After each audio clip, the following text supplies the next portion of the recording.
तो प्यारे बच्चों, आज के इस टॉपिक में मैं आपके लिए एक नया जो है कॉन्सेप्ट लेके आया हूँ। इससे पूर्व के व्याख्यानों में आपने Hermitian matrix, skew Hermitian matrix और उससे संबंधित कुछ महत्वपूर्ण प्रश्न के हल जान लिए हैं। अब हम क्या कर रहे हैं, इस वाले व्याख्यान में, इस वाले लेक्चर में हम जो नया टॉपिक है उसका नाम है ऑर्थोगोनल मैट्रिक्स। इसके बारे में जानने का प्रयास करते हैं। ऑर्थोगोनल मैट्रिक्स क्या है पहले हम ये जानेंगे। दूसरी बार हम जानेंगे कि ऑर्थोगोनल मैट्रिक्स कैसे बनती है।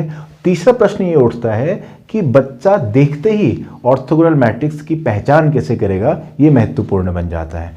और मैं आपको इस व्याख्यान के माध्यम से ऑर्थोगोनल मैट्रिक्स के बारे में सब कुछ जानकारी देने वाला हूं। पहले परिभाषा देख लेते हैं। देखिए, a matrix, a square matrix A is said to be orthogonal matrix if A transpose equals to A transpose A equals to I। यानी कि आपको क्या करना है, कोई भी मैट्रिक्स है और अगर आपने उस मैट्रिक्स को उसी के ट्रांसपोज से मल्टीप्लाई कर दिया, उस मैट्रिक्स को उसी के ट्रांसपोज से मल्टीप्लाई किया, वो अगर आइडेंटिटी आ गया, दूसरी बार में A ट्रांसपोज से A को मल्टीप्लाई किया, वो भी आइडेंटिटी आएगा। कई बार ऐसा होता है, बच्चे बहुत जल्दबाजी में ये बोल देते हैं कि a matrix is said to be orthogonal matrix if A transpose equals to I. वो दूसरा नहीं बोलते हैं। तो यहां पर दोनों चीजों को देखना। कभी कभी क्या होगा, ए ट्रांसपोज आई आ जाएगा लेकिन ए ट्रांसपोज ए आई नहीं आएगा। तो यहां पर ए ट्रांसपोज बराबर ए ट्रांसपोज ए बराबर आई है। इस बात का विशेष ध्यान रखना है। अब जरा ध्यान से देखिएगा बच्चों। लेट ए बराबर ए i J N cross N, यानी कि स्क्वायर मैट्रिक्स है। एन सी जो है एक मैट्रिक्स है जो इन दोनों का प्रोडक्ट है, ए ट्रांसपोज।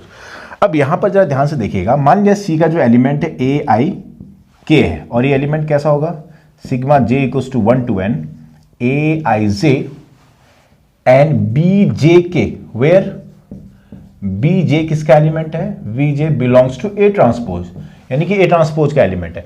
लेकिन एक्चुअली में बी जे अगर ए ट्रांसपोज का एलिमेंट है तो बी जे के होगा क्या जानते हो, ए के जे होगा। यानी कि हम बोल सकते हैं इसको हम बी जे का ट्रांसपोज होगा और बी जे का ट्रांसपोज का मतलब ये ए के जे होगा।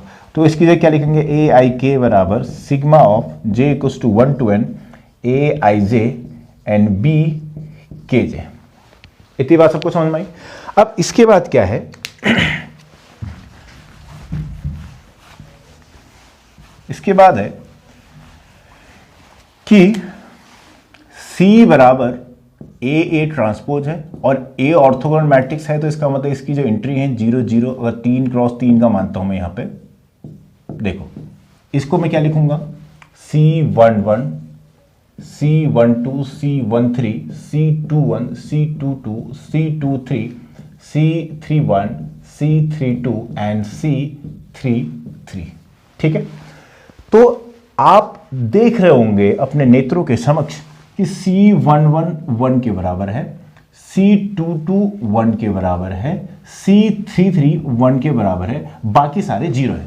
इसका मतलब हम ये कह सकते हैं कि Cij बराबर 1 और 0। 1 है जब ये दोनों बराबर है, i इक्वल्स टू जे, और 0 है जब i is not equals to j. तो बच्चों इसको हम यहां ध्यान देते हैं, इस वाले में। इसमें अगर ध्यान दोगे तो कि यहां पर सी आई के है, इसका मतलब हम बोल देंगे इफ के बराबर आई, इतनी बात समझ में, के बराबर क्या हो गया आई, देन कितना हो जाएगा सी आई के, या इसको बोलते हैं आई आई बराबर 1, otherwise 0। If k is not equals to i then c i k equals to 0। तो एक बार यहां पर जे की जगह, के की जगह आई रख के देखो तो क्या आएगा, देखो। तो c i equals to sigma of j equals to 1 to n, ये हो जाएगा ए आई जे और ए आई जे।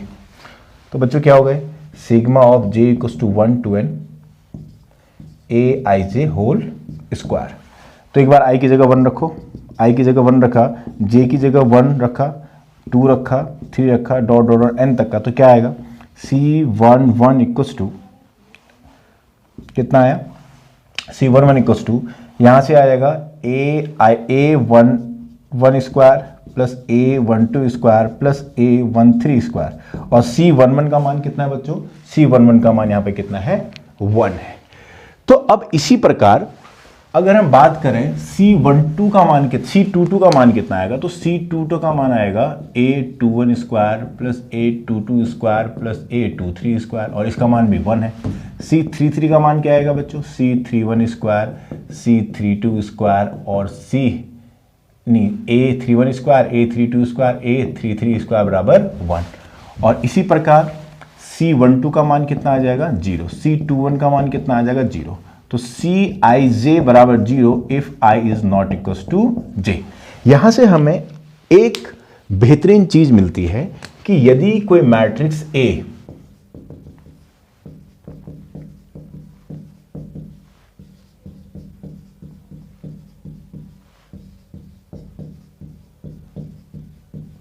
अगर ऑर्थोगोनल मैट्रिक्स है तो ये बात सत्य है कि आप इन एलिमेंट्स का स्क्वायर करके ऐड करेंगे तो 1 आएगा, इनका स्क्वायर करके ऐड करेंगे तो 1 आएगा, इनका स्क्वायर करके ऐड करेंगे तो 1 आएगा। अगर आपस में इन रो को मल्टीप्लाई करके ऐड करेंगे तो सम 0 आएगा। ये हमें बताता है ये कि जब आपका C22 1 है, इसका मतलब इस C22 क्या है बेटा, सेकंड वाली रो के एलिमेंट का स्क्वायर किया और सम कर दिया। C33 क्या है, थर्ड वाले रो का हर एक एलिमेंट का स्क्वायर किया, सम किया, और एक इसका मान आ रहा है 1। यानी कि कहने का आशय ये है, ये जो तीनों का स्क्वायर है 1, ये तीनों का स्क्वायर 1, ये तीनों का स्क्वायर 1, ऐसे इन तीनों का स्क्वायर 1, इन तीनों का स्क्वायर 1, इन तीनों का स्क्वायर 1। बाकी अगर आपस में मल्टीप्लाई करोगे, जैसे A11 into A21 plus A12 into A22 plus A13 into A23, इनका सम करोगे तो ये 0 आएगा। अब हम एक प्रश्न के माध्यम से मैं आपको समझाना चाहता हूं कि ऑर्थोगोनल मैट्रिक्स का एग्जाम्पल कैसा होगा। जरा ध्यान से देखिएगा। मान लिया एग्जाम्पल है हमारे पास, इफ A बराबर cos theta sine theta and 0 minus sine theta cos theta 0 and 0 0 minus 1। अब आपको बताना है कि ये मैट्रिक्स आपकी ऑर्थोगोनल है या नहीं। तो ऑर्थोगोनल है या नहीं बताना है बच्चों, तो आपको कुछ नहीं करना है, इस मैट्रिक्स को इसी के ट्रांसपोज से मल्टीप्लाई करना है, और अगर वो आइडेंटिटी के बराबर आ गया और दोबारा फिर करोगे इसके ट्रांसपोज को इससे मल्टीप्लाई करोगे, इस मैट्रिक्स से, तो आइडेंटिटी आ गया, तब जाके हम बोलेंगे कि ये मैट्रिक्स आपकी ऑर्थोगोनल है। यानी कि आपका काम क्या है कि A ट्रांसपोज बराबर A ट्रांसपोज A बराबर कितना आना चाहिए, आइडेंटिटी। यहां पर A क्या है, cos theta sine theta 0 minus sine theta cos theta 0 0 0 minus 1। इसका ट्रांसपोज करोगे तो क्या आएगा, cos theta sine theta 0 minus sine theta cos theta 0 and 0 0 minus 1। बच्चों जब आप इसको गुणा करके देखोगे तो पाओगे ये इस प्रकार का कुछ आपके सम्मुख आ जाएगा, और वो क्या है, आइडेंटिटी मैट्रिक्स है। पर बहादुरी का काम इसमें नहीं है कि आपने इसको पूरा गुणा किया और गुणा करने के बाद आप बता रहे हो कि ये आपका आइडेंटिटी मैट्रिक्स आ रहा है। हमने जो थ्योरी पढ़ी है कि हर एक रो के एलिमेंट का स्क्वायर का सम होना चाहिए, हर एक कॉलम के एलिमेंट का स्क्वायर का सम होना चाहिए, और आपस में किसी भी दो कॉलम के करस्पॉन्डिंग एलिमेंट को ऐड कर रहे हो, मल्टीप्लाई करके ऐड कर रहे हो, वो 0 आना चाहिए। करस्पॉन्डिंग दो रो के एलिमेंट का प्रोडक्ट करके सम कर रहे हो, वो 0 आना चाहिए। तो आपने एक ही नजर में अगर देख लिया तो आप बोल दोगे कि ऑर्थोगोनल मैट्रिक्स है। कैसे देखो ध्यान से, cos theta square plus sine square theta plus 0 square equals to 1।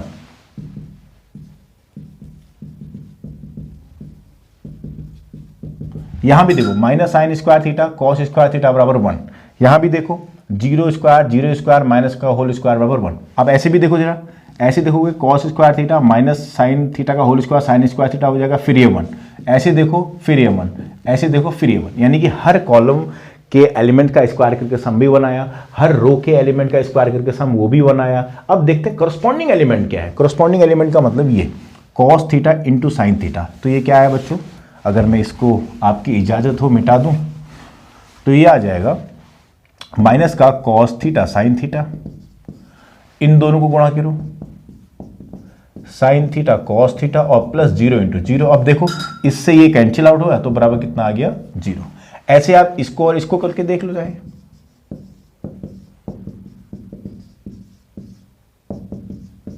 तो ये भी क्या आ गया बच्चों, 0 आ गया। तो कहने का आशय ये है कि आपको बस मैट्रिक्स को देख के ही बताना है कि वो ऑर्थोगोनल है या नहीं। अगर आज के बाद आप पूरा मल्टीप्लाई करके जा रहे हो तो उसके बाद आइडेंटिटी मैट्रिक्स निकाल के ये कह रहे हो कि ये आपका ऑर्थोगोनल है, तो ये मुझे अच्छा नहीं लगेगा। ठीक है, तो जैसे आपके पास एक और एग्जांपल है, मान लिया आपसे कोई बोलेगा कि ये मैट्रिक्स ऑर्थोगोनल है, तो आप झट से उत्तर दोगे कि भैया 1 का स्क्वायर 1, 1 का स्क्वायर 1 ऐड किया तो 2 आ गया, तो नॉट ऑर्थोगोनल बोल के चले जाओगे, नॉट ऑर्थोगोनल। ऐसे अगर कोई आपसे पूछेगा a बराबर 1 0 0 0 1 0 0 0 1 0 क्या ये ऑर्थोगोनल है, तो आप बोलोगे इसका स्क्वायर का सम 1, इसके हर एक एलिमेंट का स्क्वायर क्या 1, इसके हर एलिमेंट का स्क्वायर क्या 1, यहाँ किया ये 0 आ गया, यहाँ किया ये 1 आया, यहाँ के 2 आ गया, जबकि चारों तरफ से 1 आना चाहिए था, तो ये भी आपका नॉट ऑर्थोगोनल, ये भी ऑर्थोगोनल नहीं है प्यारे बच्चों। तो हमने क्या सीखा कि ऑर्थोगोनल मैट्रिक्स क्या है, दूसरा हमने सीखा कि ऑर्थोगोनल मैट्रिक्स को पहचानेंगे कैसे, कि ये ऑर्थोगोनल मैट्रिक्स है या नहीं है। समझ में आई बात। तो ए अगर कोई स्क्वायर मैट्रिक्स है, ए स्क्वायर मैट्रिक्स अगर ऑर्थोगोनल तभी कहलाएगी जब उसको उसी के ट्रांसपोज से मल्टीप्लाई करो एक बार, दूसरी बार उसके ट्रांसपोज को उससे मल्टीप्लाई करो और दोनों का मान आइडेंटिटी के बराबर आता है, तो हम उस मैट्रिक्स को बोलते हैं ऑर्थोगोनल मैट्रिक्स। और इसके बाद मैंने आपको बोला था कि अगर मैट्रिक्स आपके सम्मुख दी गई है तो उस मैट्रिक्स के से कैसे पहचानोगे कि वो ऑर्थोगोनल है, तो आपको क्या करना है, हर एक रो के एलिमेंट का स्क्वायर करके सम कर दो, वो 1 आएगा। हर एक कॉलम के एलिमेंट का स्क्वायर करके सम करो, 1 आएगा। और आपस में 2 कॉलम को भिड़ा दिया अगर, उसके बाद ऐड किया तो 0 आना चाहिए। इसी प्रकार रो में 2 रो को अगर आपने क्या कर दिया, मल्टीप्लाई किया, उसके बाद सम किया तो वो 0 आना चाहिए। तो इस प्रकार ये ऑर्थोगोनल मैट्रिक्स की डेफिनेशन है।